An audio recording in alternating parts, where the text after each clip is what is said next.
Hey everyone, this is Ben with RegisteredNurseRN.com, and in this video I'm going to talk about sterile processing technicians, also known as central processing techs, instrument techs, or medical equipment preparers. And I'm going to give you the job duties, education requirements, some of the likes and the dislikes, and then some detailed salary statistics so you can know exactly how much money these individuals make on average. So let's get started.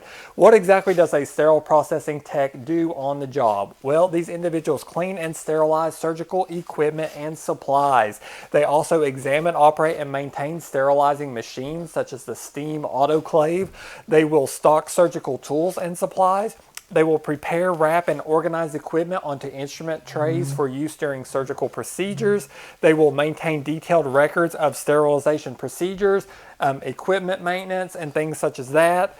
They will also inspect equipment for damage and make sure that supplies are up to date and that they have not expired. So that's a little bit about some of the job duties. Now, what are the education requirements? Well, generally, you're going to have a high school diploma or GED. Most employers want you to have at least that.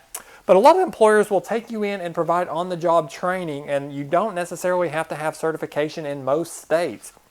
Now, you will want to consider certification because that can always increase your job prospects and potential income. So how do you become certified? Well, you can generally do it in one of two ways. You can go through a certification program, which usually takes about 9 to 12 months. And then once you do that, you'll have to sit for an examination. And once you pass that, you're generally certified. Or sometimes you can get certification through, for example, the Certification Board for Sterile Processing and Distribution, which is the CBSPD. You can actually become certified through that if you have usually 24 months of experience and then you pass a written exam. So there's a couple different ways you can become certified.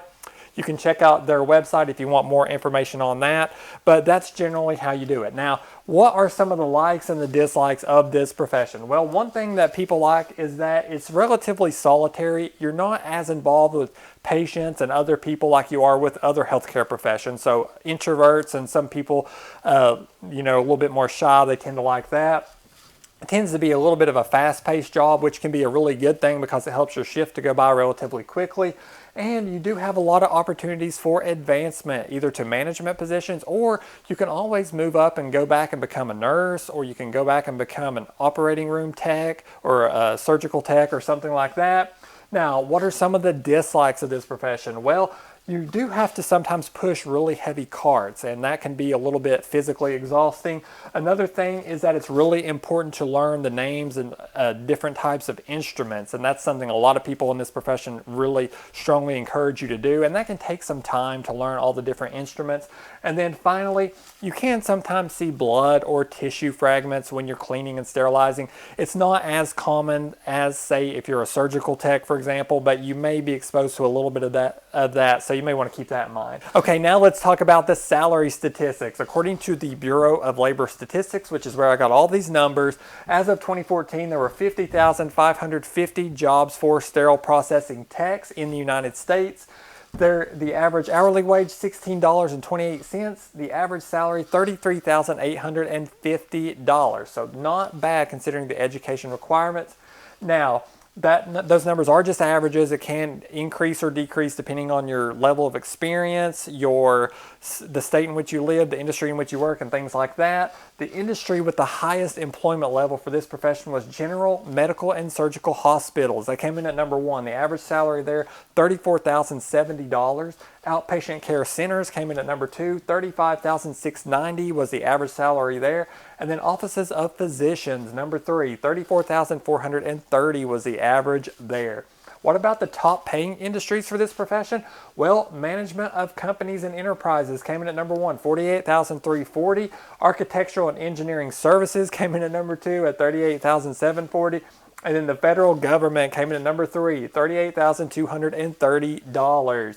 Now, what about the top paying states for this profession? California came in at number one, $43,210. Alaska, number two, $41,540. And then the District of Columbia, number three, $41,110. The lowest paying state, Mississippi, $25,220.